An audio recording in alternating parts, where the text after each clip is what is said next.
بسم اللہ الرحمن الرحیم۔ شروع کرتا ہوں اللہ تعالیٰ کے نام کے ساتھ جو بڑا مہربان نہایت رحم کرنے والا ہے۔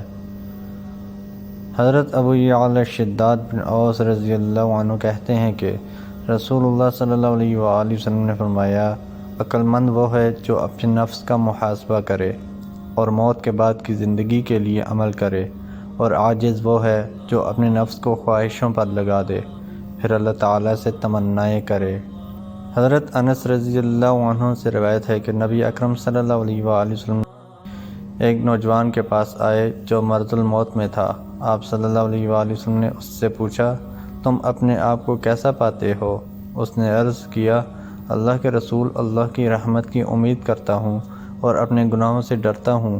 رسول اللہ صلی اللہ علیہ وآلہ وسلم نے فرمایا، جس بندے کے دل میں ایسے وقت میں یہ دونوں کیفیتیں جمع ہو جائیں، اللہ تعالیٰ اس کو وہ چیز دے گا جس کی وہ امید کرتا ہے، اور جس چیز سے ڈرتا ہے اس سے محفوظ رکھے گا۔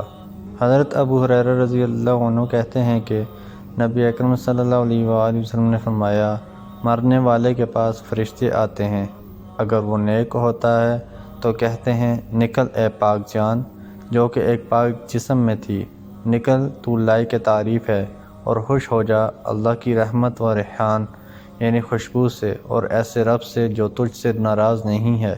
اس سے برابر یہی کہا جاتا ہے یہاں تک کہ وہ نکل پڑتی ہے، پھر اس کو آسمان کی طرف چڑھا کر لے جایا جاتا ہے۔ اس کے لیے آسمان کا دروازہ کھولتے ہوئے پوچھا جاتا ہے کہ یہ کون ہے؟ فرشتے کہتے ہیں کہ یہ فلاں ہے۔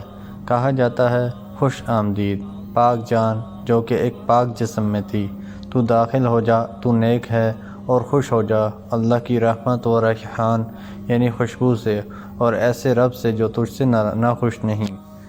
اس سے برابر یہی کہا جاتا ہے یہاں تک کہ روح اس آسمان تک پہنچ جاتی ہے جس کے اوپر اللہ عز و جل ہے، اور جب کوئی برا شخص ہوتا ہے تو فرشتہ کہتا ہے، نکل اے ناپاک نفس جو ایک ناپاک بدن میں تھی، نکل تو بری حالت میں ہے، خوش ہو جا گرم پانی اور پیپ سے اور اس جیسی دوسری چیزوں سے۔ اس سے برابر یہی کہا جاتا ہے یہاں تک کہ وہ نکل جاتی ہے، پھر اس کو آسمان کی طرف چڑھا کر لے جایا جاتا ہے، لیکن اس کے لیے دروازہ نہیں کھولا جاتا۔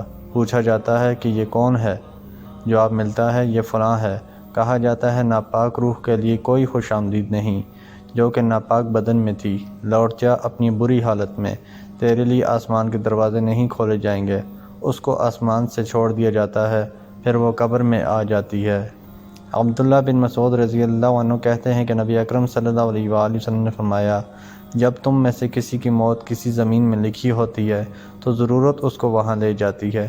جب وہ اپنے آخری نقش قدم کو پہنچ جاتا ہے تو اللہ تعالیٰ اس کی روح قبض کر لیتا ہے۔ زمین قیامت کے دن کہے گی، اے رب، یہ تیری امانت ہے جو تو نے میرے سپرد کی تھی۔ حضرت ابو ذر غفاری رضی اللہ عنہ نے بیان کیا کہ ایک روز میں باہر نکلا تو دیکھا کہ رسول اللہ صلی اللہ علیہ وآلہ وسلم تنہا چل رہے تھے اور آپ کے ساتھ کوئی بھی نہ تھا۔ ابو ذر رضی اللہ عنہ کہتے ہیں کہ اس سے میں سمجھا کہ نبی کریم صلی اللہ علیہ وآلہ وسلم اس سے پسند نہیں فرمائیں گے کہ آپ کے ساتھ اس وقت کوئی رہے، اس لیے میں چاند کے سائے میں نبی کریم صلی اللہ علیہ وآلہ وسلم کے پیچھے پیچھے چلنے لگا۔ اس کے بعد آپ مڑے تو مجھے دیکھا اور دریافت فرمایا، کون ہے؟ میں نے عرض کیا، ابو ذر، اللہ مجھے آپ پر قربان کرے۔ آپ صلی اللہ علیہ وآلہ وسلم نے فرمایا، ابو ذر یہاں آؤ۔ بیان کیا کہ پھر میں تھوڑی دیر تک آپ کے ساتھ چلتا رہا۔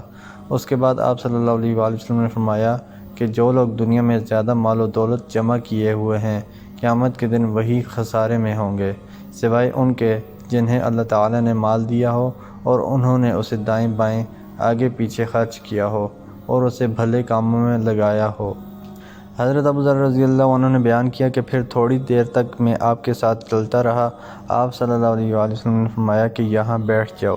نبی کریم صلی اللہ علیہ وآلہ وسلم نے مجھے ایک ہموار زمین پر بٹھا دیا جس کے چاروں طرف پتھر تھے، اور فرمایا کہ یہاں اس وقت تک بیٹھے رہو جب تک میں تمہارے پاس لوٹ آؤں۔ پھر آپ پتھریلی زمین کی طرف چلے گئے اور نظروں سے اوجھل ہو گئے۔ آپ وہاں رہے اور دیر تک وہیں رہے۔ پھر میں نے آپ سے سنا، آپ یہ کہتے ہوئے تشریف لا رہے تھے، چاہے چوری ہو چاہے زنا ہو۔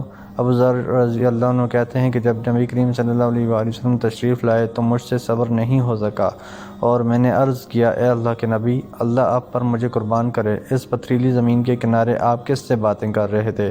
میں نے تو کسی دوسرے کو آپ سے باتیں کرتے نہیں دیکھا۔ نبی کریم صلی اللہ علیہ وآلہ وسلم نے فرمایا کہ یہ جبرائیل علیہ السلام تھے۔ پتھریلی زمین حرا کے کنارے وہ مجھ سے ملے اور کہا کہ اپنی امت کو خوشخبری سنا دو کہ جو بھی اس حال میں مرے گا کہ اللہ کے ساتھ کسی چیز کو شریک نہ ٹھہراتا ہو تو وہ جنت میں جائے گا۔ میں نے عرض کیا اے جبرائیل، خواہ اس نے چوری کی ہو، زنا کیا ہو؟ جبرائیل علیہ السلام نے کہا ہاں، خواہ اس نے شراب ہی پی ہو۔ حدیث کا مطلب یہ ہے کہ جو شخص گناہ سے توبہ کرے اور مرتے وقت آدمی لا الہ الا اللہ کہے اور توحید پر خاتمہ ہو تو وہ ایک نہ ایک دن ضرور جنت میں جائے گا، کو کتنا ہی گناہ گار ہو۔ محترم دوستو، اللہ تعالیٰ سے دعا ہے اللہ تعالیٰ ہمیں ان حدیث پر عمل کرنے کی توفیق عطا فرمائے۔ اللہ تعالیٰ ہمیں دونوں جہانوں میں کامیابیاں عطا فرمائیں، آمین۔ جزاکم اللہ خیراً کثیرا، والسلام علیکم ورحمۃ اللہ وبرکاتہ۔